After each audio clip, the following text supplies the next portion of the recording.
इस रॉकेट की रफ्तार देखिए, इस रॉकेट की आग देखिए, इस रॉकेट की रेंज तो जरूर देखिए, क्योंकि इसी रॉकेट की रेंज ने दुनिया को डरा दिया है। रॉकेट ऐसा जिसके धमाके से ज्यादा रेंज ने वर्ल्ड वॉर के खतरे वाला मीटर टॉप पर पहुंचा दिया है। ये बात बाइडेन भी जानते हैं और पुतिन के तेवर तो बहुत खतरनाक हो चुके हैं। इस रॉकेट का नाम है अटैकम्स, जिसकी वजह से विश्व युद्ध का सबसे नया सायरन बजना शुरू हो गया है। इसी रॉकेट पर अमेरिका के राष्ट्रपति जो बाइडेन ने व्हाइट हाउस छोड़ने से पहले बहुत बड़ा फैसला कर लिया है। जो वादा बाइडेन ने यूक्रेन में जाकर ज़ेलेंस्की से किया था, बाइडेन ने वो वादा निभा लिया है।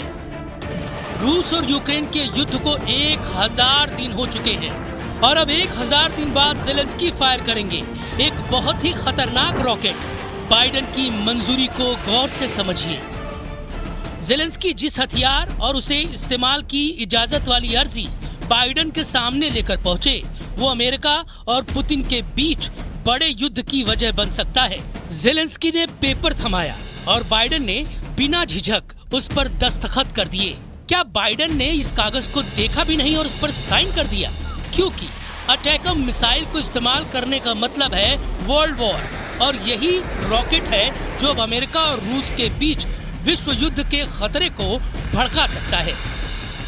План посилення України – це план перемоги, який я представив партнерам. Одним з головних пунктів є далекобійність для нашої армії. Сьогодні багато в медіа говорять про те, що ми отримали дозвіл на відповідні дії. Але удари завдають не словами. Такі речі не анонсують. Ракети самі за себе скажуть. Обов'язково. Слава Україні! ज़ेलेंस्की अटैकम को लेकर इतने ज्यादा खुश क्यों हैं? क्यों रूस को इससे बहुत ज्यादा खतरा हो गया है? अब सब कुछ आंकड़ों से समझिए। अटैकम रॉकेट की रेंज 300 किलोमीटर से ज्यादा है। इस रॉकेट के जरिए ज़ेलेंस्की रूस के अंदर तक कई शहरों और रूस के मिलिट्री टारगेट्स को खत्म कर पाएंगे, जिसमें एयरबेस भी होंगे, मिलिट्री हेडक्वार्टर्स भी होंगे और न्यूक्लियर ठिकाने भी होंगे। ऐसा हुआ तो पुतिन जवाब देंगे और फिर जवाबी हमला अमेरिका के न्यूक्लियर अड्डों पर हो सकता है। इसलिए अमेरिका को याद दिलाया जा रहा है कि 5 जून को सेंट पीटर्सबर्ग में व्लादिमीर पुतिन ने क्या कहा था। Почему-то на Западе считают, что Россия никогда этого не использует. У нас же есть ядерная доктрина. Посмотрите, что написано. Если чьи-то действия будут угрожать нашему суверенитету и территориальной целостности, мы считаем для себя возможным использовать все имеющиеся в нашем распоряжении средства. अटैकम वाली रिपोर्ट को लेकर वॉशिंगटन डीसी से मॉस्को तक बहुत हलचल है। व्हाइट हाउस से लेकर क्रेमलिन तक एक दूसरे को तिरछी निगाहों से देख रहे हैं। अमेरिका और रूस के बीच भरोसे का लेवल ऑल टाइम लो कहा जा सकता है, क्योंकि बड़ी खबर यह है कि अमेरिका के राष्ट्रपति जो बाइडेन ने यूक्रेन को रूस के अंदर लंबी दूरी के हथियारों से हमले को मंजूरी दे दी है। ज़ेलेंस्की इसकी इजाजत बार बार मांगते रहे हैं। रूस पहले ही कह चुका है कि अगर अटैकम या अमेरिका से मिले लंबी दूरी के किसी और हथियार से रूस के अंदर हमला हुआ तो रूस इसका जवाब देगा। इसकी शुरुआत वो यूक्रेन को अमेरिका से मिले अटैकम रॉकेट और मिसाइल और उसके गोदाम को तबाह करके करेगा, और फिर खतरा यूक्रेन के बाहर भी होगा। До чего дело дошло? До прямого участия военнослужащих армий стран НАТО в этом конфликте. Потому что мы знаем, что и как делается при запуске беспилотных морских аппаратов в Черном море. Знаем, кто там присутствует, из каких европейских стран НАТО, и как они осуществляют эту работу. पुतिन ने अमेरिका को हिलाने की कोशिश अभी से शुरू कर दी है। F-16 को लेकर तो पुतिन पहले ही धमकी दे चुके हैं और यही वजह रही कि अमेरिका का F-16 युद्ध में उतरने के साथ ही फेल हो गया। लेकिन अब अटैकम जैसे लॉन्ग रेंज वाले हथियार का इस्तेमाल हुआ तो क्या होगा? अगर इस रॉकेट से रूस के अंदर तबाही मचाई गई तो बाइडन बहुत ज्यादा पछताएंगे। ये पुतिन का बाइडन और पूरे नेटो को बहुत ही खतरनाक और युद्ध का दायरा बड़ा करने वाला मैसेज है। इसकी टाइमिंग समझने की जरूरत है। पुतिन का देश रूस बहुत गुस्से में है। रूस की मीडिया में बताया जा रहा है कि कैसे बाइडन ने व्हाइट हाउस छोड़ने से पहले तीसरे विश्व युद्ध भड़काने के फैसले पर मुहर लगा दी है। Решение Байдена разрешить Украине применять дальнобойные ракеты «Атакамс» по российской территории крайне опасно. Об этом пишет «Нью-Йорк Таймс». Реагируя на это, многие политики США уже заявили, что демократы пытаются развязать Третью мировую войну до своего ухода из Белого дома. नेटो और रूस की अब सीधी टक्कर पक्की हो चुकी है। इसका लाइसेंस अमेरिका दे रहा है और यही नजरिया अब पूरे रूस में फैल चुका है। И на этом фоне в западных СМИ все больше сообщений о возможных ударах по российской территории американскими дальнобойными ракетами. Решение Джо Байдена позволить бить вглубь нашей страны направлено в первую очередь на Курскую область, сообщает газета «Нью-Йорк Таймс». कीव पर लगातार हमले हो रहे हैं। खार्किव पर कब्जा करने के लिए पुतिन तैयार बैठे हैं। ओडेसा में भी मिसाइल हमले हो रहे हैं। प्रोकस से पोलतावा तक पुतिन के टारगेट पर यूक्रेन के नए नए शहर आ चुके हैं जो अब तक रूस की बमबारी का निशाना नहीं थे। लेकिन बाइडन तो हथियारों की शक्ल में जेलेंस्की पर डॉलर की बारिश कर रहे हैं। अब तक यूक्रेन के युद्ध पर अमेरिका 56 बिलियन डॉलर की मदद कर चुका है, यानी करीब 4.25 लाख करोड़ रुपए यूक्रेन पर खर्च किए जा चुके हैं।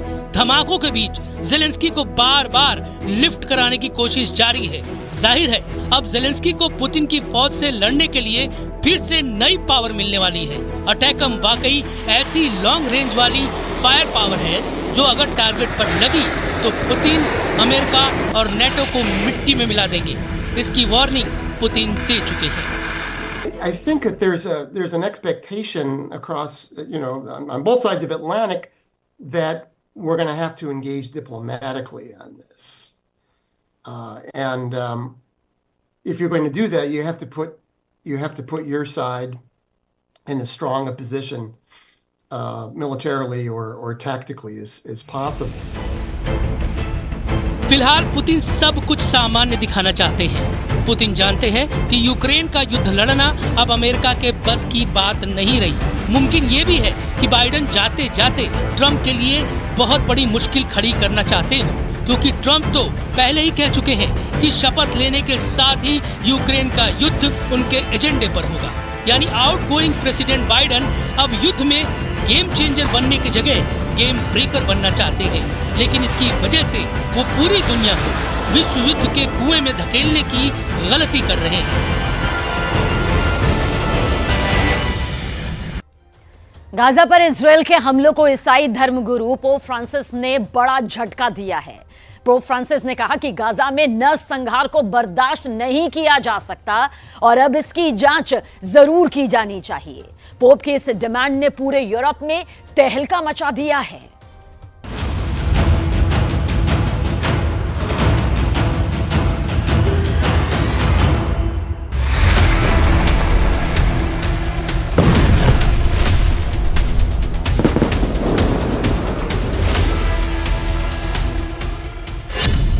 गाजा में फंस गया इजराइल।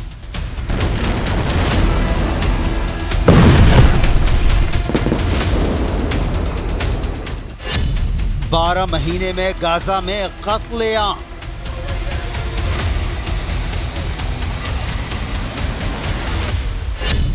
रोम के पोप का बड़ा ऐलान। क्या गाजा में हुआ नरसंहार?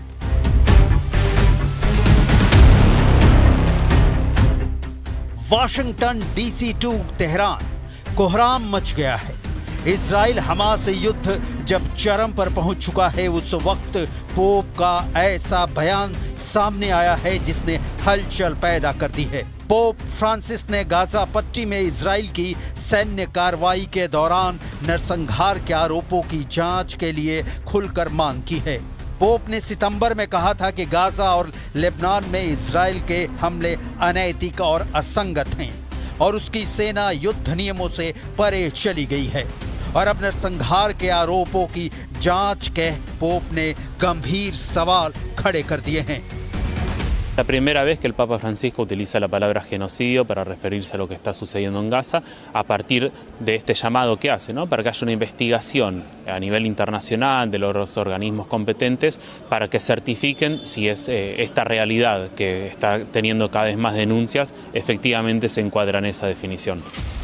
विश्व बिरादरी में गाजा में इजरायली हमले में मारे गए लोगों के लिए सवाल उठते रहे हैं। अमेरिका ने तो इजराइल को यहां तक धमकी दी थी कि आम फिलिस्तीनियों की मौतों का सिलसिला थमा नहीं तो वो इजराइल को दी जाने वाली सहायता रोक देगा। लेकिन गाजा में मौतों का सिलसिला तब थमता जब इजराइल हमला करना बंद करता। इजराइल के प्रधानमंत्री बेन्यामिन नेतन्याहू आम फिलिस्तीनी की मौत पर दलील देते रहे हैं कि इसका कारण ये है कि हमास के आतंकी इन लोगों को ह्यूमन शील्ड की तरह इस्तेमाल करते हैं। इजराइल उन्हीं रिहायशी इलाकों पर हमले करता है जहां हमास के आतंकियों के छिपे होने की आशंका होती है। 12 महीने में गाजा में क्या हुआ, इसकी डिटेल आपको आगे दिखाएंगे। आपको ये भी दिखाएंगे कि पोप फ्रांसिस ने क्यों उठाया नरसंहार का मुद्दा। अभी गाजा में हुए इजराइल के ताजा हमले की लेटेस्ट रिपोर्ट। ये महिला अपने 2 बच्चों और घर में 2 परिजनों की मौत पर विलाप कर रही है। गाजा के दक्षिण में खान यूनुस में इजराइल डिफेंस फोर्स ने हमला किया। यहाँ विस्थापित लोगों के लिए शेल्टर है। इजराइल डिफेंस फोर्स के अंधाधुंध गोलीबारी का नतीजा हुआ कि बच्चों और उनके माता पिता की मौत हो गई। दूसरी तस्वीर देखिए, उत्तरी गाजा का बेत लाहिया इलाका। इजरायली हमले में कम से कम 30 लोग मारे गए। स्थानीय लोगों के मुताबिक कई मकानों को भी नुकसान पहुंचा है। इसके अलावा गाजा पट्टी में इजरायली हमलों में 12 लोगों की मौत हो गई। इजराइल की पुलिस के मुताबिक प्रधानमंत्री नेतन्याहू के निजी आवास पर गोले दागे जाने के बाद 3 संदिग्धों को गिरफ्तार किया गया है। हमले को लेकर इजरायली फौज IDF की ओर से स्टेटमेंट जारी की गई। इसमें बताया गया कि बेत लाहिया इलाके में मौजूद आतंकी अड्डों को निशाना बनाते हुए ये अटैक किया गया। हमास की गतिविधियां तेज होता देख वहां पर अटैक किया गया है। बयान में कहा गया कि युद्ध क्षेत्र से नागरिकों को निकालने की कोशिश जारी है। इजरायली सेना ने उत्तरी गाजा में फिर से हमले तेज करते हुए कहा है कि हमास के आतंकवादी वहां फिर से संगठित हो गए हैं। इजराइल बारंबार ये कहता रहा है कि गाजा में जब तक हमास का आखिरी आतंकी जिंदा है, हमले बंद नहीं होने वाले।